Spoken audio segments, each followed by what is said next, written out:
নমস্কার বন্ধুরা, আমি পাপিয়া দশরূপে দশভুজার পরের পর্ব নিয়ে আমি তোমাদের মাঝে চলে এসেছি। আজ আমি তোমাদের একটি রেসিপি দেখাবো। এই রেসিপিটি বাচ্চা থেকে বয়স্ক পর্যন্ত সবার জন্য খুব হেলদি এবং খুব চটজলদি বানানো যায়। রেসিপিটি হচ্ছে চিকেন স্টু। দেখো, এখন তো বর্ষা এবার শুরু হয়ে যাবে, একটু একটু বৃষ্টি শুরু হয়েছে।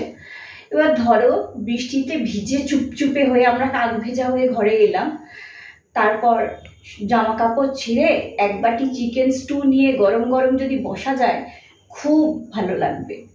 বা শীতকালে রাত্রেবেলা তো প্রতিদিন যখন খুব বেশি ঠান্ডা পড়ে প্রতিদিন ভাত খেতে ইচ্ছা করে না, অনেক সময় রুটিও ভালো লাগে না, তখন ব্রেড টোস্ট করে নিয়ে তার সাথে চিকেন স্টু যদি এক বাটি নিয়ে বসো বেশ ভালো লাগে এবং এটা যথেষ্ট হেলদি।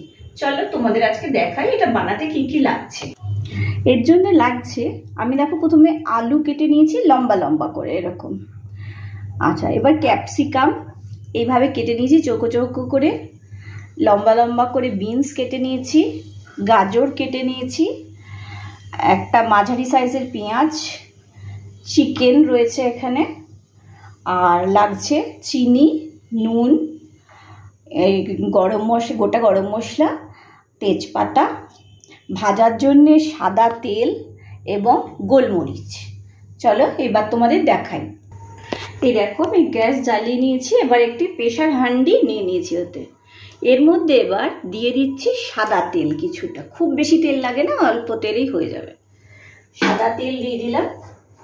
এবার এর মধ্যে গোটা তেজপাতা এবং গোটা গরম মশলা দিয়ে দিচ্ছি।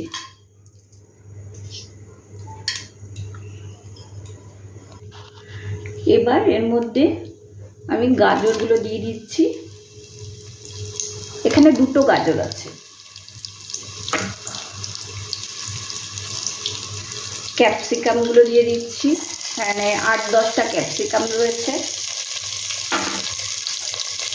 একটা মাঝারি সাইজের বিনস রয়েছে, ক্যাপসিকাম সরি আগে যেটা দিয়েছিলাম ওটা বিনস ছিল, এবার ক্যাপসিকাম দিচ্ছি, আমার একটু গন্ডগোল হয়ে যাচ্ছে। আর আলুগুলো দিয়ে দিলাম, এখানে দুটো আলু রয়েছে।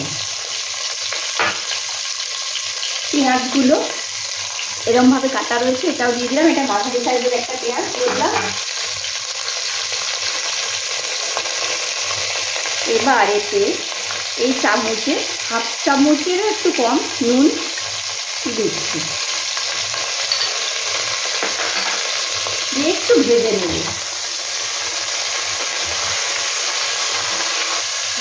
এবার চিকেনগুলো দিয়ে দিচ্ছি, সব দিয়ে একসাথে এবার এটাকে একটু ভাজা ভাজা করতে হবে। গ্যাসটা বাড়ানোই থাকবে, এটা একটু ভাজতে হবে, একটু ভাজা হোক। বন্ধুরা আরেকটা জিনিস একটু অ্যাড করো, কারণ আমি ওটা বলতে ভুলে গেছি, তা না ওটা না দিলেও হয়, কিন্তু দিলে বেশি টেস্ট হয়। সেটা হচ্ছে আদা বাটা। আমি এই 1 চামচের মতো আদা বাটা এর মধ্যে দিয়ে দিলাম, যেহেতু এটা একটু ঠান্ডাতে বা বর্ষাতে খেতে ভালো লাগে, এটা একটু আদা হলে ভালোই লাগে খেতে। আর এটা একটু হোক, ততক্ষণ আমি একটু হাতটা দিয়ে নিই, কারণ গোলমরিচ দিতে হবে আর আমার একটু আঁশ নিরামিষের ব্যাপার আছে।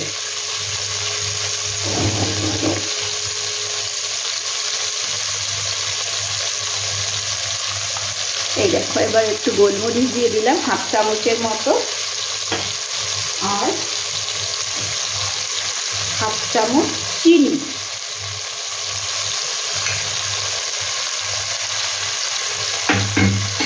এবার এটাকে ভালো করে আবার একটু নেড়ে নেব। জিনিস তো সেরকম কিছুই লাগে না এবং মশলাও সেরকম কিছুই নেই, রঙটা তো দেখতেই পাচ্ছ যে একদম সিম্পল। এবার একটু ভাজা ভাজা হয়েই গেছে, এবার এতে দিয়ে দেবো জল।